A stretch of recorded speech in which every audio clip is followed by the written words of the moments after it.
Selain Luhut dan juga Kotip Basri, pertemuan itu turut dihadiri anggota dan lainnya seperti Septian Hario Seto dan Muhammad Firman Hidayat.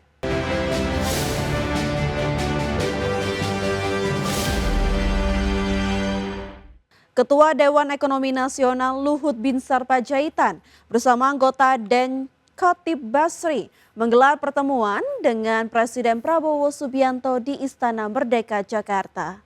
Selain Luhut dan juga Kotip Basri, pertemuan itu turut dihadiri anggota dan lainnya seperti Septian Hario Seto dan Muhammad Firman Hidayat. Luhut mengungkapkan isi pertemuan jajaran DEN dengan Prabowo dalam pertemuan tersebut. Luhut menjelaskan hasil survei yang dilakukan DEN terkait pelaksanaan program makan bergizi gratis. Luhut menyatakan survei dilakukan di sekitar 800 titik. Luhut meminta perdebatan soal proyek makan bergizi gratis dihentikan, di mana Luhut Binsar Panjaitan menilai program makan bergizi gratis merupakan program yang baik, tetapi pengelolaannya harus diperbaiki. Dan akan membantu pemerintah agar pelaksanaan MBG menjadi lebih baik, di mana selain mengenai survei dan terkait program MBG, pertemuan itu juga membahas pelaksanaan digitalisasi pemerintahan berbasis AI atau government tech dan kondisi makroekonomi nasional. Saya kira penjelasan pertama adalah hasil survei yang dilakukan oleh Dewan Ekonomi mengenai pelaksanaan makan bergizi yang kita lakukan di 800 titik, jadi betul-betul dengan profesional. Kemudian juga tadi kami laporkan mengenai government teknologi, karena sudah 80% government teknologi ini terkoneksi dan pertama kali juga 8 kementerian lembaga sepanjang Republik ini merdeka, datanya jadi satu, tanggal 1 Juni kemarin. Jadi sebenarnya tanggal 1 Juni kemarin itu ada peristiwa besar kalau menurut kami karena datanya menjadi satu. Ya, sementara itu anggota Dewan Ekonomi Nasional Septian Hario Seto menjelaskan dalam survei yang dilakukan DEN terhadap pelaksanaan program makan bergizi gratis di sekitar 800 titik, dan ingin melihat ekosistem rantai pasokan atau supply chains yang terbentuk dari adanya program MBG. Septian mengungkapkan sebanyak 800 titik dipilih secara random sebagai sampel survei untuk mempresentasikan program MBG. Dari survei tersebut, DEN menemukan sebanyak 86,9% satuan pelayanan pemenuhan gizi atau dapur MBG setidaknya memiliki satu supplier UMKM. Seto juga menemukan bahwa ada 65% sektor UMKM ini berada dalam satu kabupaten dengan lokasi SPPG itu. Artinya SPPG ini disuplai oleh para UMKM bukan dari supplier besar. Terkait tenaga kerja, Seto mengatakan 99% warga sekitar yang diberdayakan sehingga kepuasan performa cukup besar hingga 70% di kawasan. Meskipun ada beberapa hal yang dapat ditingkatkan, seperti pemberian bantuan permodalan untuk UMKM. Hasil pertama yang kami melihat positif adalah bahwa ada 86,9% dari SPPG yang ada saat ini itu paling tidak memiliki satu supplier kecil.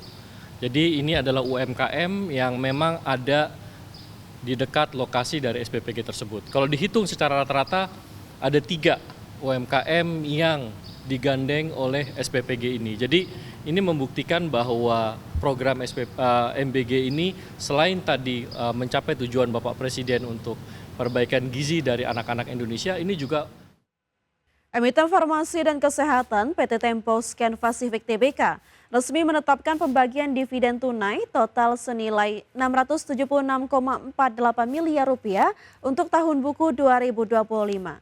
Langkah korporasi ini telah mendapatkan persetujuan dalam rapat umum pemegang saham tahunan di Jakarta. Manajemen emiten farmasi berkode saham TSPC bersiap membagikan berkah keuntungan tahunan kepada para investor setianya. Dalam RUPST yang digelar di Tempo Scan Tower Jakarta pada Jumat 5 Juni 2026, pemegang saham menyepakati rasio pembayaran dividen sebesar 48% dari total raihan laba bersih perseroan. Keputusan pemanfaatan keuntungan bersih yang mencapai 1,41 triliun rupiah ini disetujui secara mutlak oleh 99,98% suara pemegang saham yang hadir dalam rapat tersebut. Secara rinci total dividen yang ditetapkan adalah sebesar Rp150 per lembar saham, termasuk di dalamnya dividen interim sebesar Rp100 yang telah ditransfer pada akhir November 2025 lalu. Dengan demikian, perseroan akan menyalurkan sisa dividen tambahan senilai Rp50 per saham atau dengan akumulasi nilai real sebesar Rp225,49 miliar. Sisa dari perolehan keuntungan bersih tahun lalu dipastikan akan dialokasikan masuk ke dalam pos saldo laba ditahan perusahaan guna memperkuat struktur modal operasional. Selain itu, kondisi finansial emiten kesehatan ini tercatat sangat solid dengan kepemilikan dana cadangan tidak terbatas mencapai Rp8,52 triliun atau setara 88% dari total ekuitas.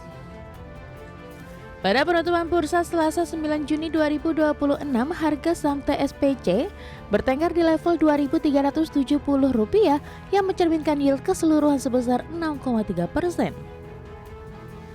Adapun berdasarkan timeline yang dirilis manajemen periode cum dividen di pasar reguler dijadwalkan pada 15 Juni 2026, sedangkan proses transfer pembayaran dividen tunai akan dieksekusi penuh pada 9 Juli 2026. Berbagai sumber IDX Channel. Ya pemirsa, selanjutnya kita beralih ke update pergerakan IHSG. Di mana IHSG saat ini bergerak di level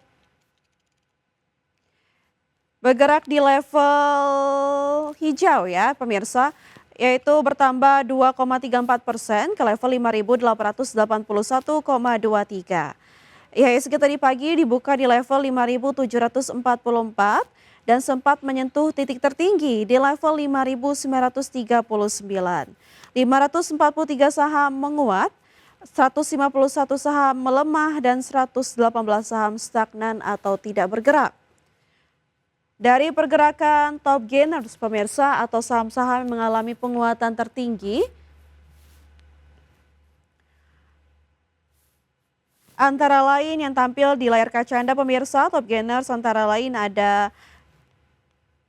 BBCA yang mengalami penguatan di 6,83%, BBRI menguat di 2,16%, BRPT menguat di 8,75% dan DSSA menguat di 16,3%. Sementara dari top losers pemirsa, ada TPIA yang melemah di 1,28%, ASI melemah di 1,93%, saham energi melemah di 3,23%, emas melemah di 2,36%. Dari pergerakan sektoral pemirsa, tampaknya semua sektor mengalami penguatan pada penutupan sesi pertama hari ini, di mana teknologi menguat di 4,3%, keuangan menguat di 3,34%, transportasi dan logistik menguat di 3,18% dan properti menguat di 2,64%.